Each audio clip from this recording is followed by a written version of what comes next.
बिस्मिल्लाहिर्रहमानिर्रहीम। मेरा नाम गुल है। मेरा ताल्लुक पाकिस्तान के गांव से था, सो इसलिए हमें घर का सौदा सलफ और दीगर चीज़ें लेने गांव से दूर डिपार्टमेंटल स्टोर जाना पड़ता था। उस स्टोर का रास्ता शहर की तरफ जाता था। मेरी सास ने मुझे हमारे घर के ड्राइवर सलीम के साथ भेजा था। मेरे साथ मेरी नंद की बेटी भी थी। खरीदारी करने के बाद सामान गाड़ी में रखकर हम लोग घर की तरफ निकल पड़े। जब हम वापस घर आए तो नंद की 10 साला बेटी कहने लगी कि बिस्किट खाने हैं, इसलिए मजबूरन उसे दुकान से बिस्किट दिलवाने चली गई। जब मैं वापस आई तो मोहल्ले की एक और औरत मुझे हिकारत भरी निगाहों से देख रही थी। उसके साथ ही एक मोहम्मद औरत थी, वो भी मुझे अजीब निगाहों से देख रही थी। मैंने निगाहें झुका ली और घर में दाखिल हो गई। वैसे भी ये सब मेरे लिए कुछ नया नहीं था। मैं जब भी मोहल्ले में निकलती थी, लोग मुझे अजीब अजीब निगाहों से देखते थे, जिनमें जवान और बुजुर्ग औरतें शामिल थीं। इस सब में सिर्फ उनका ही नहीं बल्कि मेरी सास का भी कसूर था। उन्होंने ही मुझे बदनाम कर रखा था। जब मैं घर में दाखिल हुई तो मालूम हुआ कि कुछ मेहमान आए हुए हैं। मैंने मेहमानों में इतनी दिलचस्पी जाहिर न की, क्योंकि जो लोग आए थे उन्हें मैंने पहली मर्तबा यहां देखा था। किसी से कोई जान पहचान नहीं थी, इसीलिए मैं झिझक रही थी। घर में 3 मुलाजमाएं मौजूद थीं। उन्होंने ही खाने पीने की अशिया मेज पर नफासत से सजा दी थी। जो बात मुझे परेशान कर गई वो ये थी कि आज मेरे शौहर नादिर दुकान से जल्दी घर आ गए थे और उन मेहमानों और खासकर उनमें मौजूद एक लड़की से हंस हंस कर बातें कर रहे थे। मुझे ये सब अच्छा नहीं लगा, इसीलिए दिल महसूस कर अपने कमरे में आ गई, कपड़े तब्दील किए और आईने के आगे बालों में ब्रश फिरने लगी। इस दौरान बेसाख्ता मेरी नज़र मेरे चेहरे पर गई, जहां 2 निशानात थे, एक होंठों के पास और एक दाएं गाल पर। ये निशानात चोट के नहीं बल्कि मार खाने के थे। होंठों के पास ये जो निशान था, ये मेरे शौहर नादिर के थप्पड़ मारने से बना था, और जो गाल पर था वहां सास ने मार कर निशान डाल दिया था। खुद की ऐसी हालत देखकर मुझे रोना ही आ गया। दरअसल मेरी शादी को 7 साल हो चुके थे। जब मैं 20 साल की थी तो मेरी शादी हो गई थी। आज मुझे अफसोस होता है कि मैंने नादिर से शादी क्यों कर ली। काश मैं शादी ना करती तो ये सब ना होता।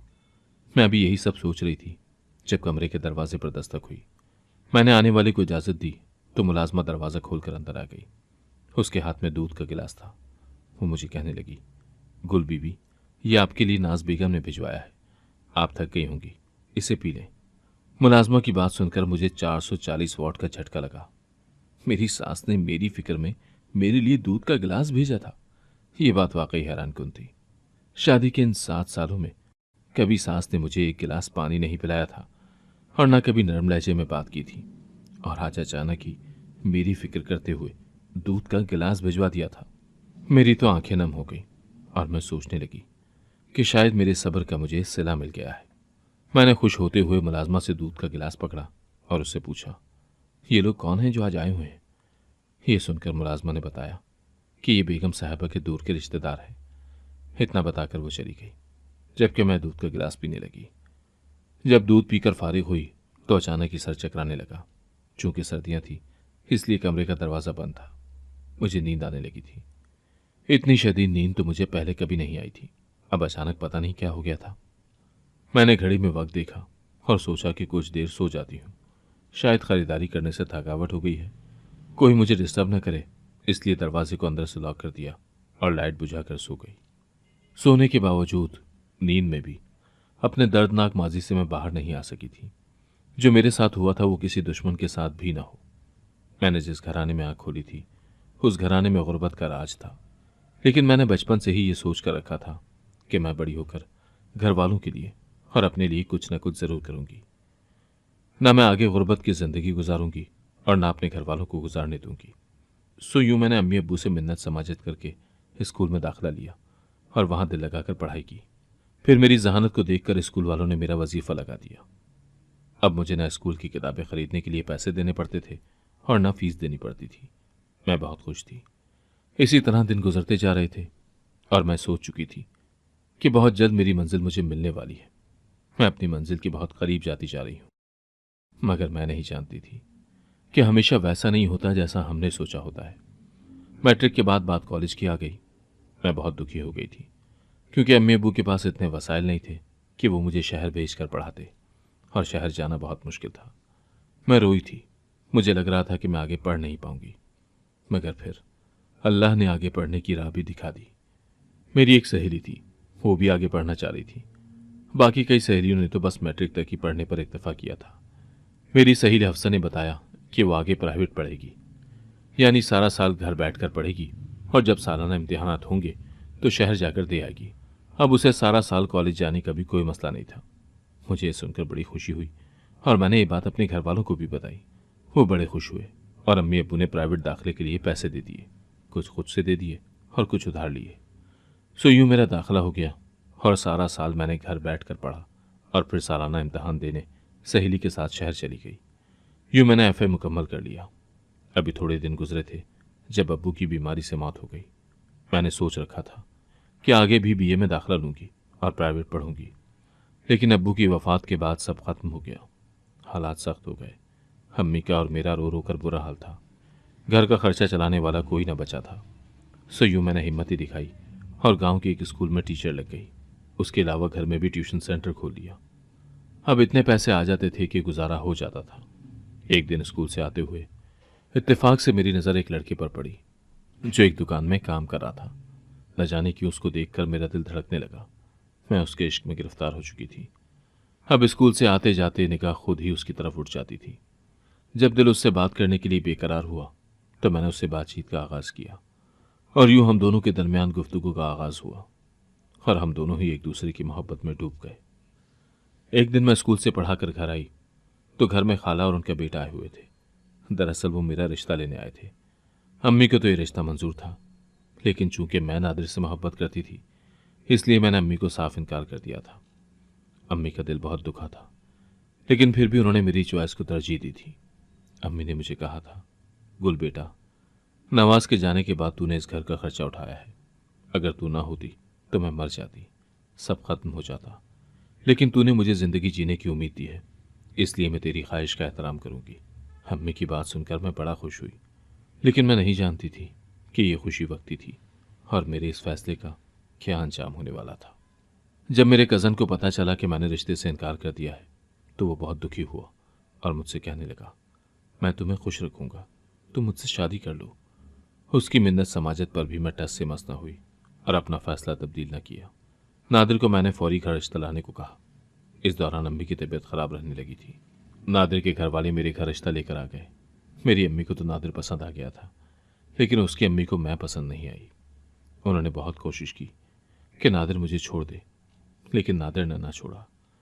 अम्मी की हालत दिन ब दिन खराब होती जा रही थी, सो उन्होंने नादिर से फौरी शादी की दरखास्त की। यूं मेरी और नादिर की शादी हो गई। शादी के कुछ दिन बाद ही अम्मी की भी मौत हो गई। अब मेरा इस दुनिया में कोई नहीं बचा था। अम्मी अब्बू ही मेरा सब कुछ थे। उधर सास ने मुझ पर जुल्म करना शुरू कर दिए थे। पहले तो नादिर उनकी बातों में नहीं आते थे, लेकिन सास की इस साबित कदमी से नादिर भी उनकी बातों में आने लगे और पूरा घर मेरे खिलाफ हो गया। मैं समझती थी कि जब औलाद हो जाएगी तो नादिर का रवैया मुझसे ठीक हो जाएगा, मगर ऐसा ना हो सका। मुझे औलाद की खुशखबरी न मिली। आहिस्ता आहिस्ता नादिर और सास ने मुझ पर हाथ उठाना शुरू कर दिया। शादी के 7 सालों में मुझे एक मर्तबा भी औलाद की खुशखबरी नहीं मिली थी। अलबत्ता कुछ माह पहले मेरी एक दोस्त की डिलीवरी के दौरान डेथ हो गई थी। उसका बेटा था। उसका खुदगर्ज शौहर दूसरी शादी कर रहा था, इसलिए मैंने अपनी बहन जैसी दोस्त का बेटा शाहवेज गोद ले लिया। मेरी सास को इससे भी मसला था, मगर मैंने जिद करके उसे अपने पास रख लिया था। अलबत्ता उसके साथ कोई भी अच्छा सलूक नहीं करता था। माजी की तल्ख यादें खत्म हो चुकी थी और मैं नींद से जाग चुकी थी। वक्त देखा तो रात हो चुकी थी। मुझे लगा कि मैं 5-6 घंटे सोई हूं, लेकिन यह जानकर मुझे सख्त धचका लगा कि मैं पूरा एक दिन सोती रही थी। मेरा सर भारी हो रहा था। मैं जब हैरत का पहाड़ आंखों में समाये कमरे से बाहर आई तो मुझ पर बहुत से राज आश्कार हुए। मुझे मालूम हुआ कि मेरे शौहर ने उस लड़की जीनत से दूसरी शादी कर ली है और मुझे जानबूझकर दूध के गिलास में नींद की दवा डालकर दी गई थी ताकि मैं सोई रहूं और नादिर की दूसरी शादी में रुकावट न पैदा कर सकूं। इस खबर ने मुझ पर बिजलियां गिरा दी थी। मुझे रोते रोते और सदमे में कई दिन गुजर चुके थे। पहले तो मैंने सोचा कि मैं शाहवेज को लेकर अलग हो जाती हूँ, लेकिन ऐसा मुमकिन न हो सका। मैंने सिर्फ 12 जमातें पढ़ी हुई थी, इसलिए कोई स्कूल में टीचर रखने पर राजी नहीं था, और अगर कोई रख भी रहा था तो तनख्वाह 5-10 हज़ार के करीब थी। इतने पैसों में मेरा कुछ भी नहीं बनना था। क्योंकि महंगाई उरूज पर जा चुकी थी, सो मजबूरन मुझे ससुराल में ही रहना पड़ा। जैसे जैसे वक्त गुजरता गया जिंदगी मुश्किल होती गई। मुझ पर और शावेज पर जुल्म सितम के मजीद पहाड़ टूट पड़े। नादिर और जीनत के 3 बच्चे इस दुनिया में आ चुके थे। अब हर कोई जीनत के गुण गाता था और मुझे हिकारत भरी नजरों से देखा जाता था। मोहल्ले वाले मुझे हकीर समझते थे। कोई मनहूस कहता था। लोग अपनी लड़कियों को मुझसे दूर रखते थे और कहते थे कि कभी गुल के करीब मत जाना, वरना उसकी मनहूसियत तुम्हें भी लग जाएगी और तुम कभी मां नहीं बन पाओगी। ये बातें सुनकर मुझे बड़ी अजियत होती थी, लेकिन मैं बर्दाश्त कर जाती थी। सब घर वालों के जुल्म सितम से तंग आकर मैं अक्सर सोचती थी कि इन सब से बदला जरूर लूंगी और कुछ ऐसा करूंगी कि इन सब की कैद से भाग सकूं। यहां रहना मेरी मजबूरी थी। अगर मैं अमीर हो जाती तो मुझे यहां रहने की जरूरत ही पेश ना आती। अब मैं 40 साल की हो चुकी थी और शावेज 14 साल का। मैं शावेज से बहुत प्यार करती थी और उसे अपना सगा बेटा ही समझती थी। वो भी मुझे सगी मां समझता था। एक दिन मैं घर से बाहर ड्राइवर के साथ सौदा लेने गई तो मेरी एक बहुत पुरानी दोस्त मुझे बाजार में मिल गई। उसे देखकर मैं दंग रह गई। वो अपनी गाड़ी में आई थी। उसके हाथ में आईफोन था। उसने ब्रांडेड कपड़े पहन रखे थे। मैं हैरान थी कि उसके पास तो खाने तक के पैसे नहीं होते थे। स्कूल में वो फटे पुराने कपड़े पहन कर आती थी। उसका मकान भी एक कमरे पर मुश्तमिल था। कुछ अर्सा पहले जब मेरी उससे मुलाकात हुई थी तब भी उसने फटे पुराने कपड़े ही पहने हुए थे। फिर आज उसके पास इतना पैसा कहां से आ गया? मैंने अपनी हैरानी का उससे इजहार किया तो वो बोली, मेरे घर आना, मैं तुम्हें सब बताऊंगी। सो मैंने हामी भर ली। उसके नए घर का एड्रेस समझा और सौदा लेकर अपने घर चली गई। साथ ही मुझे ये सोचकर रोना आ गया कि अगर मैं अपने कज़न से शादी कर लेती तो आज मैं इतने बुरे हाल में ना होती। मेरा कज़न और खाला सऊदी अरब में शिफ्ट हो गए थे, इसलिए उनसे रब्ता नहीं कर सकी थी। उनका नया फ़ोन नंबर भी मेरे पास नहीं था। काश मैं अपने कज़न से ही शादी कर लेती। नादिर से शादी तो मुझे बड़ी महंगी पड़ी थी। मेरा सब कुछ बर्बाद हो गया था, जिंदगी भी और वक्त भी। काश मैं वक्त को पीछे मोड़ सकती, लेकिन भला ऐसा मुमकिन कब था? अलबत्ता मैं सोच रही थी कि अपनी सहेली रईसा के घर जाकर उससे मदद तलब करूंगी। कुछ ही दिन बाद मैं शावेज को लेकर रईसा के घर आ गई। घर वालों से मैंने कह दिया था कि मैं सहेली के घर जा रही हूँ। वैसे भी वो मुझे किसी काम के लिए रोकते टोकते नहीं थे। वो जानते थे कि मेरा इस दुनिया में कोई नहीं है, इसलिए मैं ससुराल छोड़कर कहीं नहीं जा सकती। जब मैं रईसा के घर के बाहर पहुंची तो आंखें खुल गई। उसका घर लाहौर शहर के शुरू में ही था, यानी मुझे उसके घर रिक्शे में बैठकर पहुंचने में आधा घंटा लगा था। उसका घर एक कनाल का था और किसी महल की तरह लग रहा था। ये सब देखकर तो मेरी आंखें हैरत से फटी की फटी रह गई। उसके घर की हर चीज शानदार थी और अब मुझे उसकी किस्मत पर रश्क सा आ रहा था, क्योंकि जहां तक मैं जानती थी उसकी जिस लड़के से शादी हुई थी वो भी गरीब ही था। फिर अचानक रईसा इतनी अमीर कैसे हो गई थी, मैं ये जानना चाहती थी। सो जब रईसा ने मुझसे मेरा हाल अहवाल पूछा तो मैं रोने लगी और उसे सच्चाई बताई कि मैं बहुत बुरे हाल में हूं। मेरे दुखड़े सुनकर उसकी आंखों में भी आंसू आ गए। वो बोली, मेरी सास ने भी मेरे साथ यही कुछ किया, लेकिन देखो मैंने अपनी दुनिया ही बदल डाली। अपने शौहर को लेकर अलग हुई और एक काम ढूंढ लिया। उस काम में हाथ डालने के बाद मैं इतना अमीर हुई कि सास ससुर और ससुराल वाले माफिया मांगते हैं कि हमने तुम्हें बुरा कहकर, बुरा सलूक करके गलती कर दी। अब वो लोग मेरे आगे पीछे फिरते हैं, लेकिन मैं उन्हें अपने करीब भी नहीं भटकने देती। रईसा की बात सुनकर मेरी आंखें चमक उठीं और मैंने उससे कहा, मैं भी कुछ ऐसा ही चाहती हूँ कि मेरे ससुराल वाले मुझसे माफिया मांगे और मेरे आगे पीछे फिरे। ये सुनकर वो बोली, मैं तुम्हारी मदद करूंगी और सब बताऊंगी, लेकिन इस वक्त नहीं बता सकती। मैं तुम्हें कॉल करूंगी, फिर तुम मेरे घर आ जाना। मैं तुम्हें काम समझा दूंगी। उसकी बात सुनकर मैं खुश हो गई। उसने मुझे अपना नंबर दिया और मैं शाहवेज को लेकर घर आ गई। अब मैं दिन रात यही सोचती थी कि काश मेरी किस्मत भी रईसा की तरह हो जाए और मेरे ससुराल वाले मुझसे माफिया मांगे और मेरी शक्ल देखने को तरसे। मुझे रईसा की कॉल का इंतजार था। आज फिर सास ने शाहवेज पर हाथ उठाया था और मैं अपना गुस्सा पीकर रह गई थी। मेरा दिल कर रहा था कि सास से बदला लूं, लेकिन मैं खामोश हो गई और शाहवेज को भी समझाया कि बस थोड़ा सा इंतजार करो और दुआ करो। इंशाल्लाह हम इस घर से बहुत जल्दी चले जाएंगे और अपने नए घर में रहेंगे। ये बात सुनकर शाहवेज बहुत खुश हुआ और वो भी सब्र कर गया। मेरा इंतजार 2 हफ्ते बाद खत्म हुआ और मुझे रईसा की कॉल आ गई। वो मुझे अपने घर बुला रही थी। मैं शाहवेज को घर में छोड़कर खुद तन्हा चली गई। जब मैं रईसा के पास आई तो उसने मुझे काम समझाया। मेरे रोंगटे खड़े हो गए। काम ही कुछ ऐसा था कि उसके बारे में सुनकर किसी की भी रूह कांप सकती थी। मैंने फौरन से इनकार कर दिया तो रईसा बोली, देखो कुल, अगर तुम ये काम नहीं करोगी तो हमेशा अपने ससुराल में दब कर रहोगी और वो तुम पर और शाहवेज पर जुल्म सितम के पहाड़ तोड़ते रहेंगे। तुम्हारी हैसियत उनके नज़दीक 2 टके की रहेगी।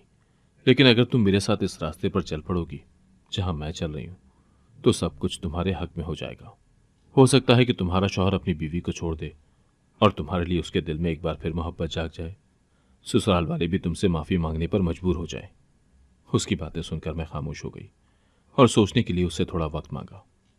मैं घर आकर मुसलसल उसी की बातें सोच रही थी। मैं वाकई चाहती थी कि नादिर अपनी दूसरी बीवी को छोड़ दें और मेरी तरफ लौट आएं। मैं जीनत से अपना बदले लेना चाहती थी। सो ये सब सोचते हुए मैंने फैसला किया कि मैं रईसा के साथ काम करूंगी। हालांकि मेरा दिमाग बार बार मुझे कह रहा था कि गुल, ये काम कभी मत करना। मेरा ज़मीर भी मुझे रोक रहा था, लेकिन मैं अपने नफ्स के ताबे हो गई थी। सो मैंने रईसा को हाँ कर दी। उसने मुझे मजीद बातें समझाई और उसका काम इतवार की रात अंजाम देने का कहा। मैंने हामी भर ली। इस बारे में मैंने शाहवेज को भी सब बता दिया था। इतवार की रात हम दोनों ने सबके सोने का इंतज़ाम किया, सबके सोने का इंतज़ार किया और काम को अंजाम देने घर से निकल पड़े। जब हम घर वापस आए तो फजर की अजानें हो रही थी। इस काम को करने के बाद हम दोनों की हालत बहुत ख़राब हो गई। मुझे बुखार चढ़ गया। अगले दिन जब मैं दवा लेने गई तो मोहल्ले की एक औरत मुझे अजीब अजीब नज़रों से देख रही थी। काफ़ी देर वो मुझे देखती रही और बोली, तुम कब्रिस्तान क्या करने गई थी? वो औरत तुम ही थी ना? उसकी बात सुनकर मेरे होश उड़ गए और मैंने कहा, आपको कोई गलतफहमी हुई है, मैं तो कल से घर से निकली ही नहीं। इतना क्या कर मैं घबरा कर वहां से चली गई और दवा लेकर चेहरे पर नकाब करके घर आ गई। मैं डर गई थी कि कहीं उस औरत को मुझ पर पक्का शक हो गया तो वो शोर न मचा दे, और उसके शोर मचाने से मेरे ख्वाब चकनाचूर भी हो सकते थे। मैं दिल में दुआ कर रही थी कि वो औरत मेरे झूठ पर यकीन कर ले कि मैं वाकई कल घर से निकली तक नहीं थी। रईसा का फ़ोन आ गया था। वो बड़ी खुश हुई थी। उसने कहा था कि मेरे हिस्से के 1 लाख रुपए उसके घर पहुंच चुके हैं, सो मैं आकर ले जाऊं। ये सुनकर मैं खुशी से पागल होने को थी। 1 लाख रुपए मैंने कभी एक साथ न देखे थे। मैं चोरी छुपे रईसा के घर पैसे लेने चली गई। मैंने सोचा था कि उन पैसों को ससुराल वालों की नज़रों से छुपा कर रखूंगी। रईसा ने मुझसे मजीद पूछा, क्या तुम आगे काम करना चाहोगी? ये सुनकर मैंने इस बात में सर हिला दिया। जब बंदा लालच, धोखे और बदले की आग में अंधा हो जाता है, मेरे साथ भी ऐसा ही मामला था। मैं खुद तो अपने लिए जहन्नुम कमा रही थी, शाहवेज को भी अपने साथ शामिल कर लिया था। शाहवेज तो छोटा था, उसे अच्छे बुरे की तमीज़ ही नहीं थी, मगर मुझे तो थी ना। लेकिन मैं क्या करती? मैं अंधी हो चुकी थी। मुझ पर ससुराल वालों से बदला लेने और माफ़ी मंगवाने का भूत सवार था। मैं चाहती थी कि जब मेरे पास दौलत आ जाएगी तो मैं उनसे अलग हो जाऊंगी।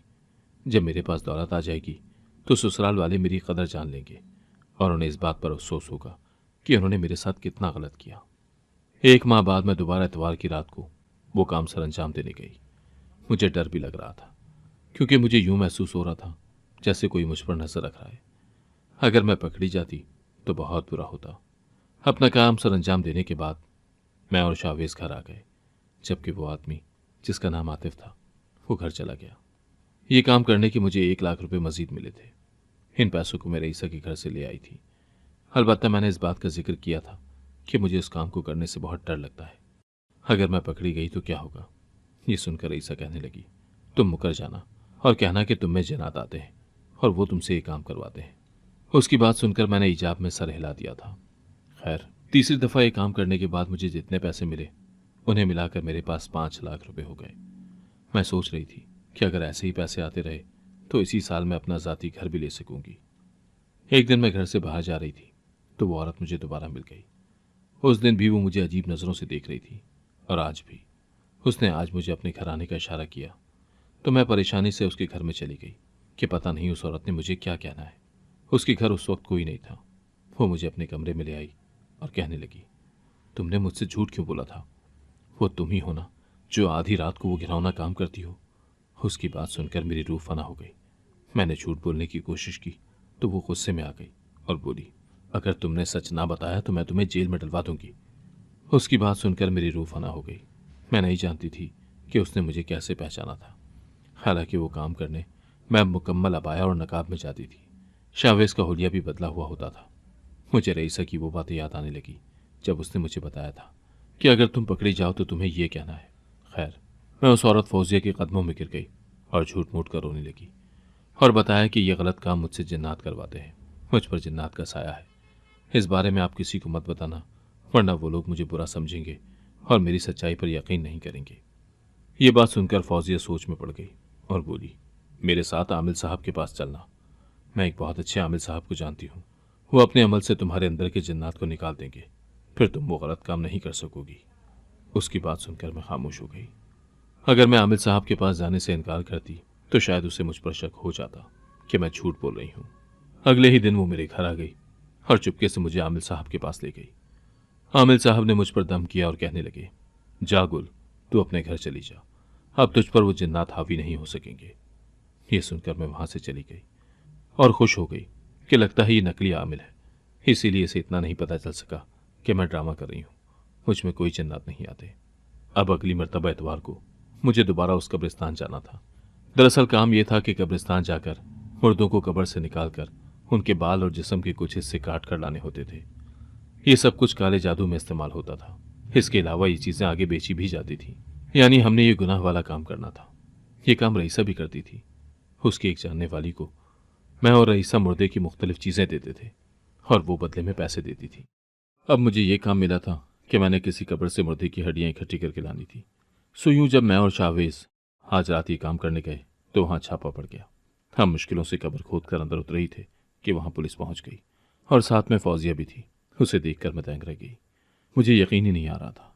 फौजिया मेरी तरफ बढ़ी और बोली, मेरा बेटा पुलिस ऑफिसर है, मुझे तुम पर पहले ही शक था। उस रात मैं अपने मैके से अपने बेटे के साथ वापस आ रही थी जब मैंने तुम्हें नकाब के बिना कब्रिस्तान जाते देखा। मैं हैरान थी कि आधी रात को तुम्हारा वहां पे क्या काम।